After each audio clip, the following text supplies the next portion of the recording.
Hello, this is Dr. Eric Bricker, and thank you for watching AHealthcareZ. Today we're going to be doing our second book review, and it is The 7 Habits of Highly Effective People. Now, I want to start off by saying that we're going to run through these 7 habits specifically as they relate to HR and employee benefits, and specifically in terms of things that we all can do today. So what can we take action on today? Now, I want to start out also by saying, too, that I have probably one claim to fame, and that one claim to fame is I am probably the only physician in America who has personally presented at over 200 open enrollment meetings with employees. So literally, I have seen this with my own eyes. So we're going to apply these 7 habits of highly effective people to a specific employer that I used to work with to show how this employer implemented these 7 habits to achieve great results with their employee benefit plan. Let me start off by saying that this employer was particularly parsimonious. So believe me, they did not spend much money on any of the things we were going to talk about. Okay, habit number 1 is be proactive. That means let's focus on things that we can actually control. Okay, so we have a circle of concern, things that we're concerned about, government regulation, healthcare costs, blah, blah, blah. But what can we actually control? And let's focus on that. Well, one thing that employee benefits certainly can control is how annual enrollment or open enrollment occurs. And so this particular retail employer, they did a recorded webinar. You can use WebEx or GoToMeeting or whoever. It is dirt cheap to subscribe. You record it, you send out an email link. You can even keep track of who's watched and who hasn't watched it. And it will allow people to then pause or rewind or go to it at another time so that they actually can be appropriately educated about their benefit plan, and then you can use it during employee onboarding for all the new employees that you bring on outside of the open enrollment period. Okay, number 2, begin with the end in mind. What is our goal here with annual enrollment or with communication in general? It's really, that goal is to actually to appreciate the goose and the golden eggs, right? So that's the old Aesop fable of the goose that laid the golden egg, and then the farmer got greedy, killed the goose, and found out that there were no golden eggs inside, right? So the golden eggs are actual health care benefits, and the goose is the actual health plan itself. Now, most people don't even think about their health insurance or their employee benefits with their work. It's like a non-thought.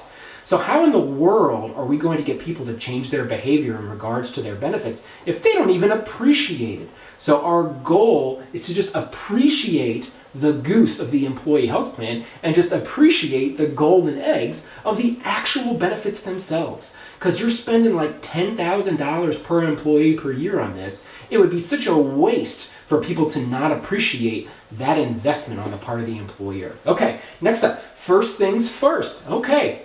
So we've got a gazillion priorities. What do we prioritize? Well, in regards to appreciating it, where do people listen to a company on a daily basis? Do they listen to HR on a daily basis? Do they listen to benefits on a daily basis? No. They listen to their managers, to their specific supervisor or lead or boss or what have you. And so this retail employer said, hey, listen, we need to create a management communication channel.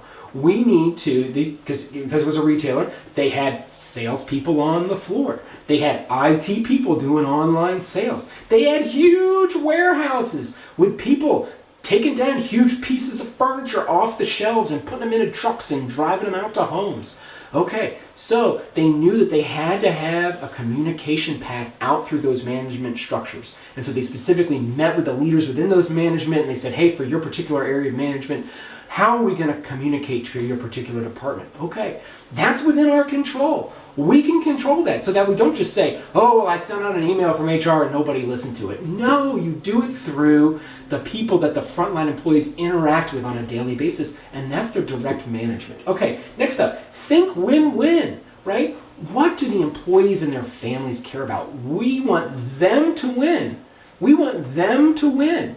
And unless we own them winning, then we don't stand a chance at, us winning. In other words, having the goose hang around and be sustainable. Okay, well, how can you do that? By focusing on health and quality, health and quality, health and quality, health and quality. That is the win-win scenario. Nobody's going to be against health and nobody's going to be against the quality of care. It is the absolute first message to discuss because nothing else will happen unless you focus on those things first. Okay, next up, seek first to understand and then be understood. So how in the world can employee benefits and HR seek first to understand? This employer did focus groups with their employees and with the management. They said, tell us, talk to us, we want to listen to you. Okay, what does that cost? Like no money. Maybe you have to buy them lunch. Maybe it costs you some time, but this is actually really easy stuff to do. You just got to do it. Okay, next, synergize, which means appreciate the differences. Well, what's one of the huge differences in an employee health plan is the actual employees versus people that don't work at the company. In other words, the spouses. Okay, so guess what this company did? They took those recorded webinars and they said, hey, let's have the spouses watch that. Now, they required it. They required the spouses to watch it. You can do whatever you want. You can enter them into a raffle, etc., etc. But that was super important because for this particular employer, guess what? Half their claim spend came from spouses. So if you just educate the employees, you're basically only educating like 50% of the cost of your plan. Okay, and then last up, sharpen the saw. Okay, what does that mean? We gotta have fun while we're doing this. We have to celebrate our successes. And there is no department of fun or department of celebration within a company, right? That's what Jack Welch said when he was at GE. So it's beholden upon HR and benefits to really have fun and celebrate. They made the webinar fun. There was an oil and gas services company that made their video to their employees like fun for benefits. Okay, you can do it. And that's actually part of our responsibility is to make it fun and to celebrate the wins of people having fantastic care and recovery. And you can ask them. And oftentimes they're actually very willing to share that with the company. Okay, so that is our review of the 7 habits of highly effective people. We are in control of some things, not everything, but let's start doing it and rolling up our sleeves. Thank you so much for watching AHealthcareZ.